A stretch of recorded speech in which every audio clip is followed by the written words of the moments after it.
Welcome to Thunder Off Script, a podcast for lovers of freedom.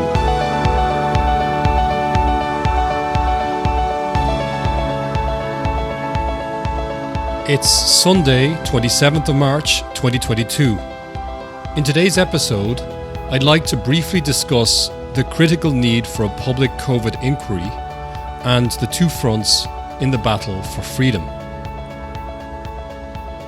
First, a quick reminder that you can find all my latest posts at davidthunder.substack.com.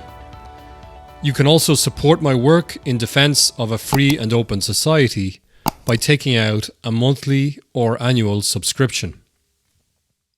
As the dust settles from this pandemic, it'll be tempting to just sort of get on with life and get back to normal and just breathe a sigh of relief. But the reality is that there have been many long-term damages inflicted by poor decision-making during this pandemic, by what was fundamentally a dramatic overreaction to the pandemic on the part of political leaders and public officials and some public health scientists. Whatever your views may be, your particular views may be about the public policy response to the pandemic, the response was dramatic and it did involve a recalibration of our way of life for 2 years. So it is incumbent upon governments now to carry out public inquiries in order to learn from our mistakes and of course to learn from what went right in our response to COVID-19. There are two basic reasons why every country needs a public COVID inquiry. First, so that we can learn from the successes and failures of the past. And second, so that public officials can answer for their mistakes and be held accountable. But an inquiry will only work if two conditions are met.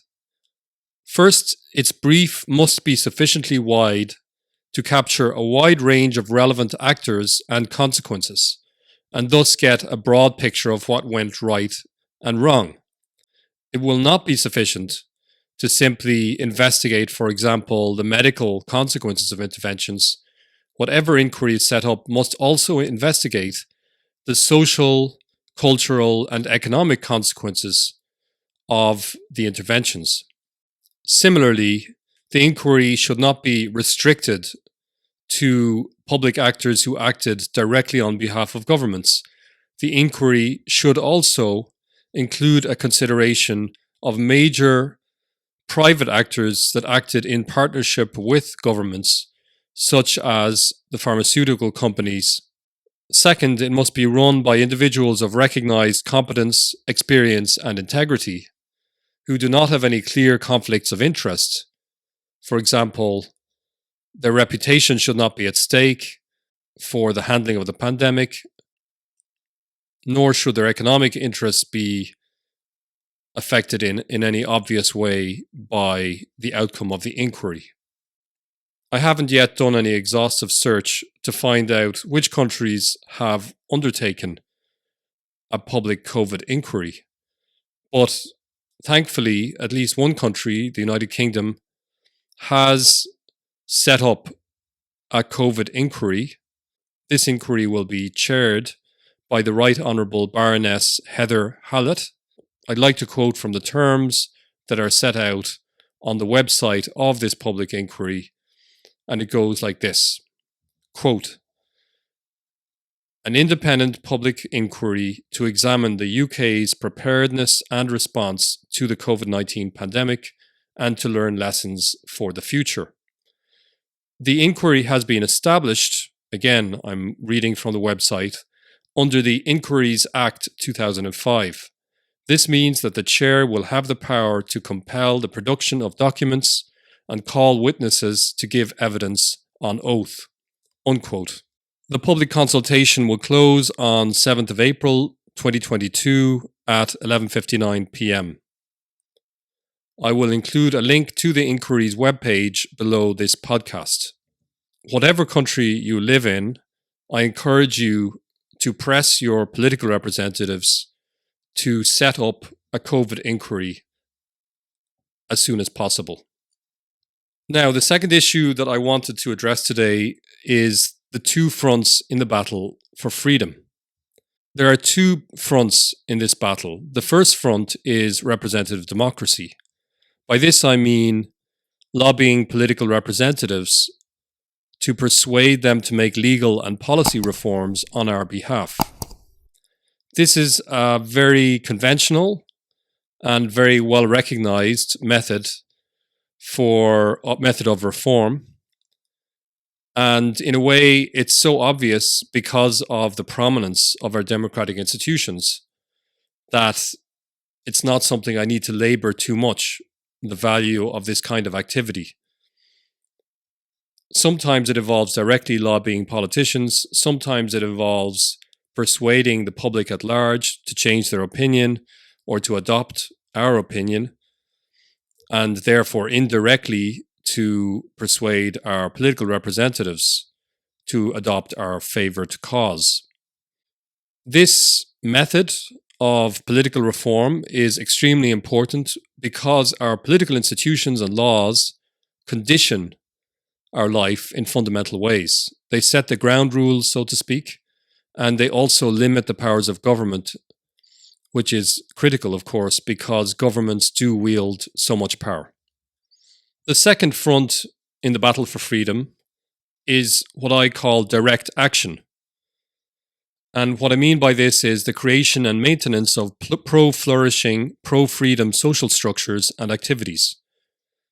This is often referred to as civil society, but in reality, I have in mind economic entrepreneurship as well, provided it is oriented to community goods and not just its own profit.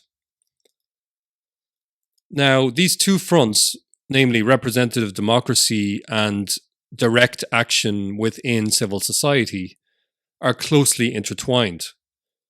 Representative democracy is necessary to protect the legal and political conditions that favor a free and vibrant civil society. Direct action is necessary to build up civil society and economic institutions that can help citizens achieve their ends at a local level rather than simply depending on one-size-fits-all institutions of the state. Let me give you some examples of what I mean by direct action or the institutions within which direct action can occur. One example is the setting up and running of a parent-based primary or secondary school. Another is a tennis club, a university, a community-based business, a coffee shop with roots in the community, a centre of culture and art, an athletic club, Boy Scouts or Girl Scouts, a charitable organisation like Caritas that attends to the poor and disadvantaged, a soup kitchen, an online course on civic engagement, a prayer group in a local church, a community of readers and commentators on a free speech platform like Substack, which is the present platform I'm using, and the list could go on and on. I leave it to my listeners' imagination to think of civil society institutions that either already exist or could come into existence that they are involved in or could help to set up. What do these sorts of organizations offer that a purely state-centered society cannot offer? Well, first of all, they offer local knowledge because they're rooted in the community and therefore they have privileged access to local knowledge. They know about local needs, they know about local sensibilities, they know about local tensions, so they have that kind of sensitivity and prudence that a state-based actor may not have. Second, the leaders and managers of civil society institutions, insofar as they have roots in the community, are motivated to serve its needs because it is, after all, their community, their people, so to speak. Third, civil society institutions, because they tend to be smaller and more informal and less bound by bureaucratic restrictions, have the ability to adapt to changing circumstances and to people's evolving needs relatively quickly and dynamically. Imagine trying to reform an entire welfare state to adapt to a new technology, for example, and compare this to what might be required for a small charity to adapt its procedures.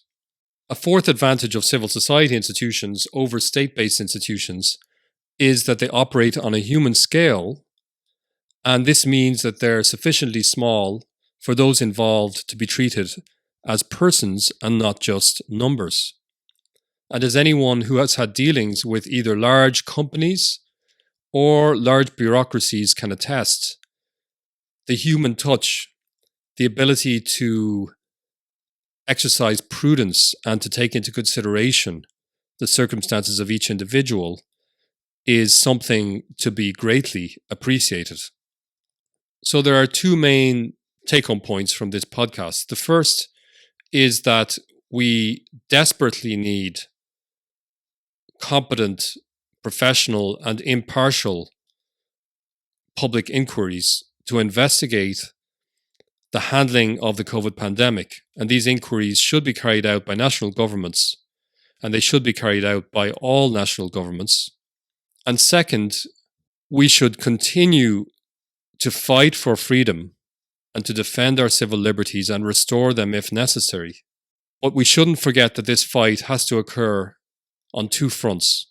The first front, which is the most familiar one in a way, is to engage directly with representative democracy and with our political institutions so that they will enact laws and policies that are friendly to citizens' interests and liberties. The second level, or the second front of this battle for freedom, is direct action.